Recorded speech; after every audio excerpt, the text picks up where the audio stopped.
The Honourable House Leader for the New Democratic Party. Mr. Speaker, my question today is for the Premier.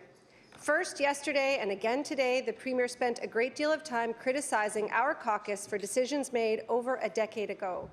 But the topic, Mr. Speaker, was the Crown Attorney strike, which is happening right now.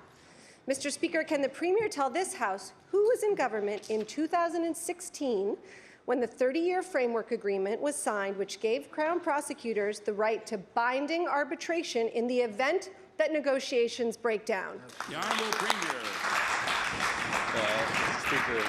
Mr. Speaker, I wish I could wave a magic wand, Mr. Speaker, to eliminate the ramifications of the decisions that the Democratic Party made when they were in government. The fact of the reality is, Mr. Speaker, we still have to pay that bill. The honourable member, the 7.5% pay rate, which was $700 million in the advance on the way out the door, Mr. Speaker, embedded into an economy that was growing by 500, Mr. Speaker. The math doesn't add up, Mr. Speaker. That's why it's important. Please. The honourable member for Dartmouth South will come to order. The Honourable Premier. Mr. Speaker, that's why it's important, Mr. Speaker, to be able to ensure that we have an agreement that's fair to our workers, Mr. Speaker, and fair to all taxpayers, Mr. Speaker, so that we can grow an economy, we can create an environment where young people want to live, where our population will grow, where we see opportunity, Mr. Speaker, where the Federation, Mr. Speaker, is looking at this province in a positive way, Mr. Speaker. Unfortunately, Mr. Speaker, I have to do it in the framework that I was handed, Mr. Speaker, and I want to go back to the conversation. And, Mr. Speaker, I want to go back to the conversation, Mr. Speaker. She's very right. She's very right, Mr. Speaker. The Crowns came to the table with a 70% ask and a day two looking for arbitration. That's not fair in collective bargaining, Mr. Speaker. That is using the process to get to an arbitrator. The honourable member for Dartmouth South. Mr. Speaker, I know that this is question period and not answer period, but I will answer my own question. It was the Premier himself who gave the Crown's binding arbitration. Mr. Speaker, this government imposed a wage package on thousands of social workers, nurses, and other frontline service providers and legislated a contract on teachers.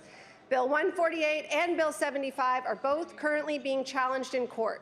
When the BC Teachers Federation challenged the constitutionality of legislation which stripped their teachers of the right to bargain class size and composition, the Supreme Court ruled in their favour, Mr. Speaker, and it was estimated that this ruling would result in an additional $250 to $300 million in costs for that province.